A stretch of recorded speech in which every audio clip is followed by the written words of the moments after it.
I have heard that Masonry. A frank discussion of Masonry as may be told by a Mason to a non-Masonic friend. Prepared for the Lodges by the Lodge Service Committee, Grand Lodge of Iowa. Read aloud by Jason Brown, an Iowa Master Mason. I have heard that Masonry. Before an applicant for Masonry petitions for membership, he learns one lesson. He must seek Masonry voluntarily. Free will and accord is a phrase occurring in all degrees in the Blue Lodge. It is placed there for the express purpose of reminding the applicant for Masonic degrees that he comes of his own volition and not as a result of persuasion or coercion by a friend who is a Mason. While Masonry needs and seeks, by the ballot, men of good character to help carry on its work, it has not only survived for centuries, but has actually grown stronger without any semblance of a membership drive at any time. To many Masons, an answer such as, "No, I'm not a Mason as no one has ever asked me to join," is familiar and a little touching, as we all know men who would be good Masons. This presentation, while still emphasizing the voluntary, will help you enlighten that man whom you feel should be a Mason. When the subject of Masonry arises, by all means, do not direct conversation into other channels or retreat into silence. This is an opportunity to discuss the fine traditions of Masonry. Don't try to sell it. If the inquirer is sufficiently interested, it will sell itself. A friend, showing an interest in Masonry, opens the door for you to brief him on the general facts concerning the fraternity, but until he asks for a petition, or otherwise conveys to you the solid impression that he wants to join, but doesn't know how to go about it, detailed information is unnecessary. Many of you have gone through the experience of, I have heard that Masonry is a secret society, is a religion of sorts and is a bitter enemy of Roman Catholicism, is a rich man's fraternity, exclusive and Protestant, yields great power in politics, forbids its members to discuss Masonry with non-Masons, teaches its members that, right or wrong, a member must defend another at all costs, takes very strict obligations of a questionable nature, provokes unhappiness in homes because Masons are out evenings and do not tell their wives anything, good to join for business and prestige, etc. Secret society. What could be further from the truth? Masonic temples are to be seen in all principal cities and towns, and even in small communities. The buildings are usually well kept and distinctly marked with a printed sign or the symbolic square and compass. Most are prominent buildings on main thoroughfares. Notices of meetings for ritual, business, or special occasions are publicized by newspaper, radio, and TV, naming officers, members, and guests. Frequently, meetings are held to which the public is invited. Family gatherings are on the schedule of most lodges. Secret? No. Secrets? Yes.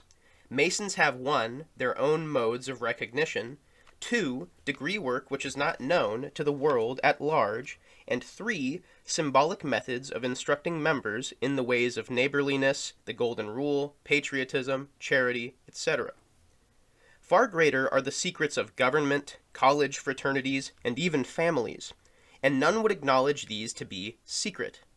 The word secret has come to be known as sinister, shady, a fraud, by those who do not know or understand societies. Very emphatically we can say that Masonic bodies are just the opposite to all the terms above, i.e., benevolent, moral, proper. Masons proudly appear in public to lay cornerstones of buildings, to attend their ceremonial and public functions, to attend funerals for deceased members, to worship in a body at divine services, etc. A religion. Few are the Masons who do not attend and support some recognized church, synagogue, or temple. Every Mason takes his obligations in the name of God and is urged to attend a place of worship of his own choice. Many ministers, rabbis, deacons, Sunday school teachers, church lay readers, and workers are Masons. Far from being a bitter enemy of any church, Masonry is the particular friend of anyone professing a belief in a supreme being. Masons worship God in their religious edifices. They do not go to lodge for this purpose. Masonry is religious to this extent. Every Mason must believe in a supreme being, the immortality of the soul, the fatherhood of God, and the brotherhood of man. These are first-line requirements. Rich, exclusive, Protestant. A man's wealth is of little interest to Masonry, and certainly is no requirement to the membership. Masonry does not deny the presence of highly paid executives and professional men on its rolls. Their memberships are as beneficial and desirable as are others.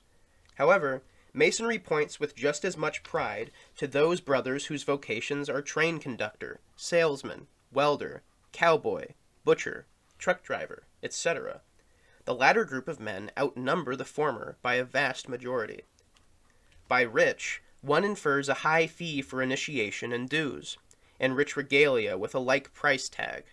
None are so.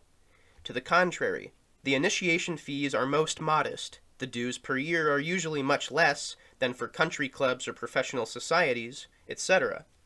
There are no tuxedos, regalia, gloves, or other vestments to purchase. The initiation fee and lodge dues structure may be discussed with your friends in dollars and cents as applicable to your particular lodge.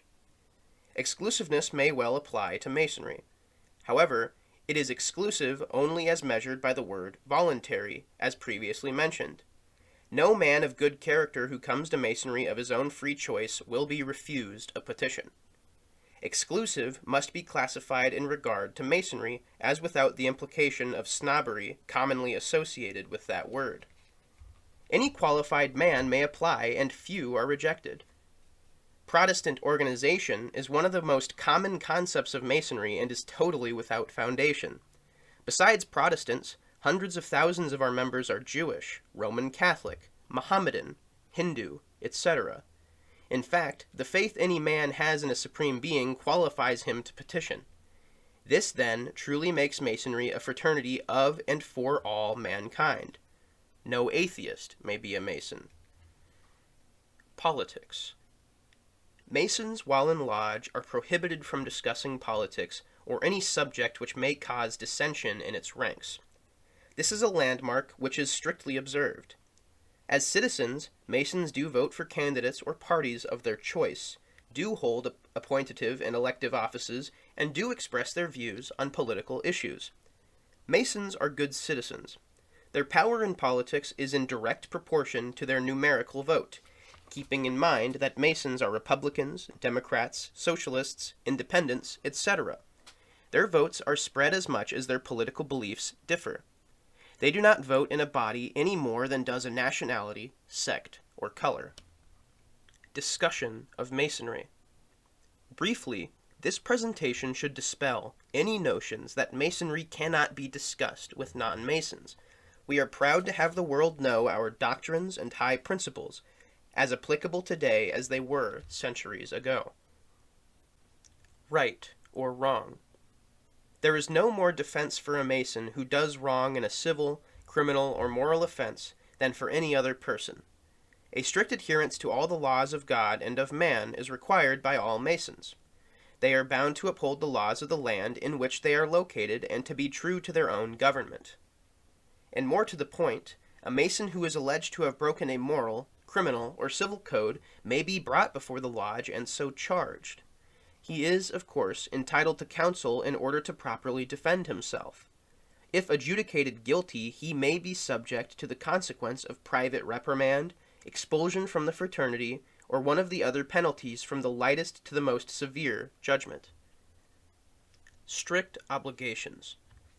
In all lodges, the Mason promises to uphold his government, obey the civil magistrate, be of high moral character, practice brotherhood and benevolence, uphold the rights of all good men to freedom and happiness.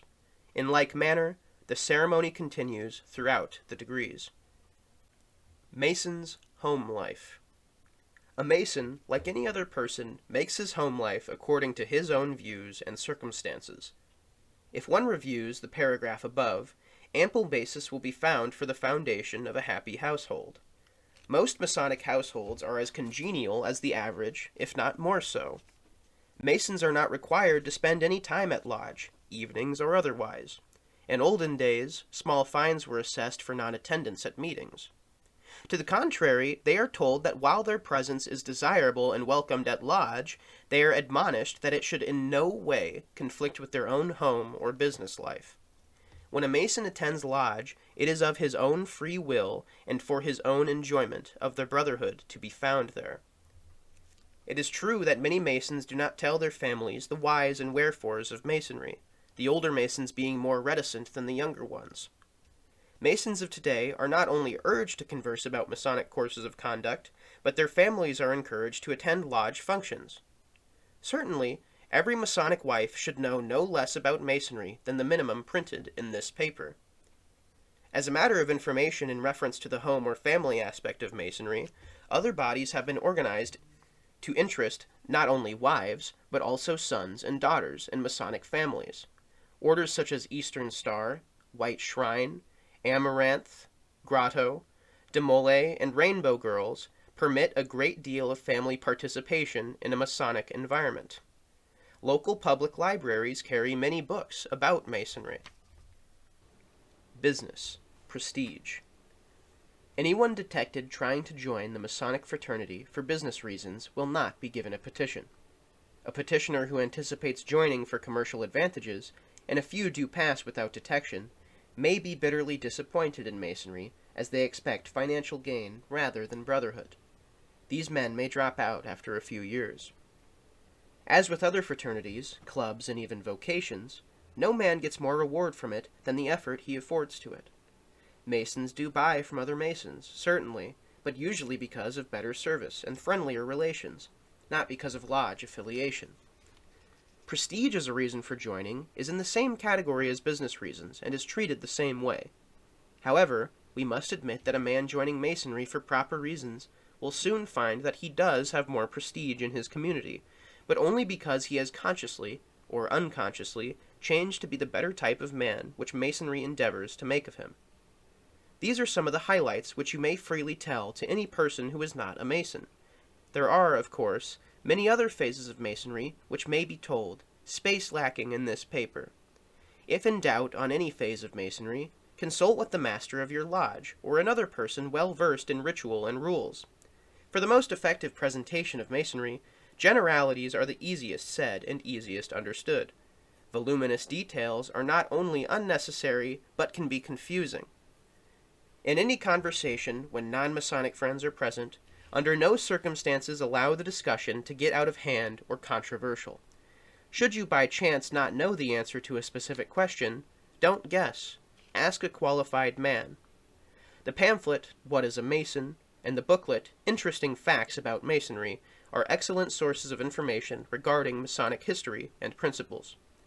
After being read by the non-Mason, these two sources of data will immediately answer many of his questions. Broadly speaking, Masonry is as open as the Bible upon its altar. So mote it be.